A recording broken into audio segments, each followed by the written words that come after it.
Morning students. Today I will teach you human digestive system.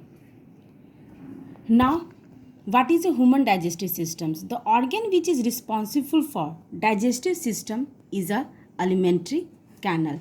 It means that for digestion of a food, there are two parts involved in our body. First one is the alimentary canal and second is a digestive gland. Now, the alimentary canal and the digestive gland constitute the human digestive system. Then, what is the alimentary canal? The alimentary canal in human beings is 8 to 10 meter long and it starts from mouth and end to the anus.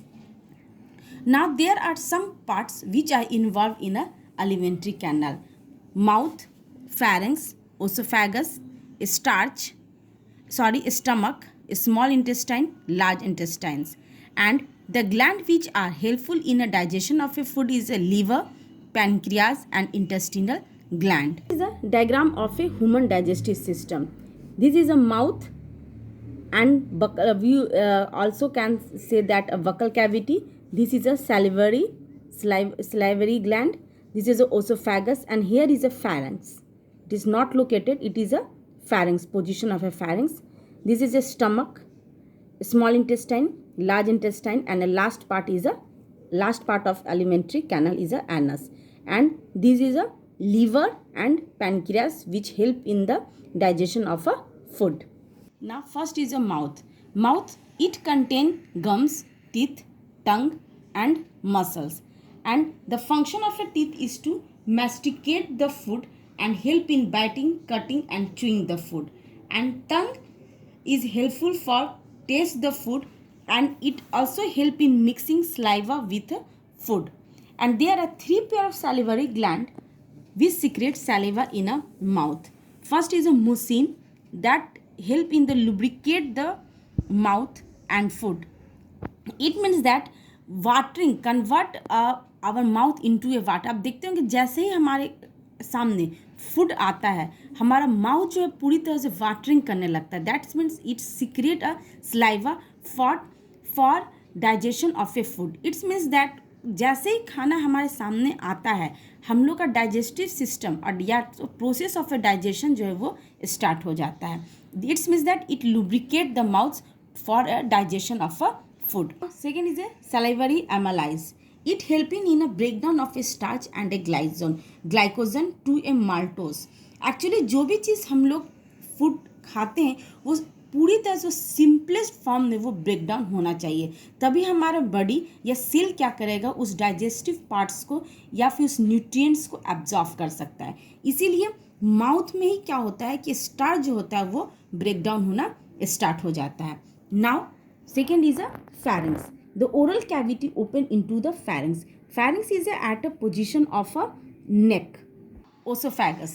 Actually, the muscular wall of the esophagus move in a rhythmic wave-like manner that is called a peristalsis, which carries the food down to the stomach.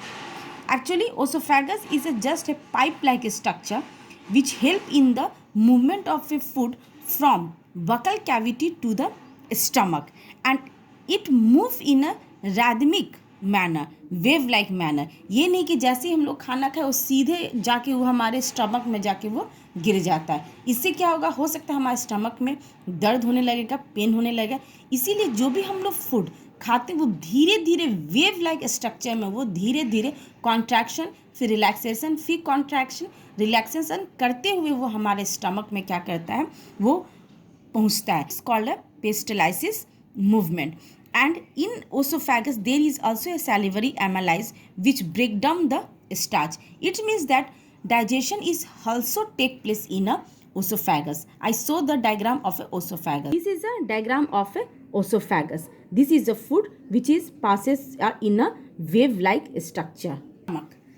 Stomach, it serves as a storehouse of a food where partial digestion take place. It's meant that in a stomach there is a partial digestion take place. Gastric pit and gland are of three kinds. In a stomach there is a pit, small pits और gland रहते हैं जो कि secrete करते हैं different types of a gland. First is a mucus cell secreting a mucus.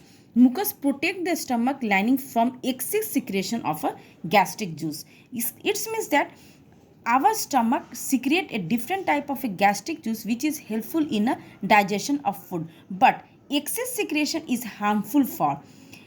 इससे क्या होता है, अल्सर जैसा चीज़ हो जाता है, जैसे कि स्टमक में जलन या फिर कहते हैं ना गैस बन रहा है, ये सब जो फॉर्मेशन होता है due to a gastric juice, इसलिए एक्सेस सिक्रेशन जो है वो स्टमक को हार्मफुल कर सकता है। ये मुकस जो है उसी को प्रोटेक्ट करता है, ये खास कर इम्पिटी स्टमक में ज़्यादा सिक्रेट करता है, इसलिए स्टमक को ज़्यादा कभी भी इम्पिटी नहीं रखना चाहिए, हर 3-3 घंटे पे कुछ ना कुछ खाते रहना चाहिए।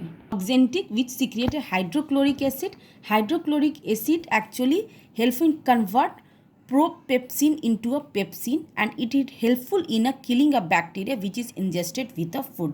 बाई चांस हम लोग कुछ बैक्टीरिया अगर खाने के साथ वो इंटर कर जाता है तो ये हाइड्रोक्लोरिक एसिड क्या करता है, उसको किल करने में हेल्पफुल है। Now it is a small intestine. Small intestine is a very important part of our digestive system. It is divided into 3 parts: duodenum, jejunum and ileum. Now duodenum. 2 different tracts open into duodenum. First one is the liver. It is the largest gland of the body. It emulsifies the fat. It breaks down the fat. And the acidic food coming from the stomach become alkaline when it is mixed with a bile.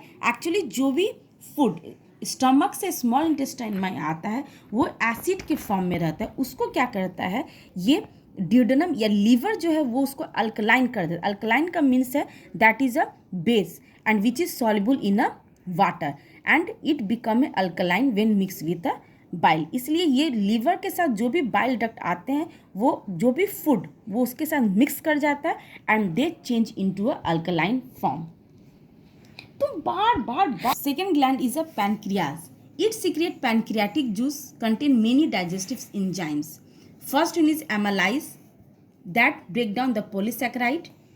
Second is a lipase which break down fats, and third one is a trypsin which break down the protein.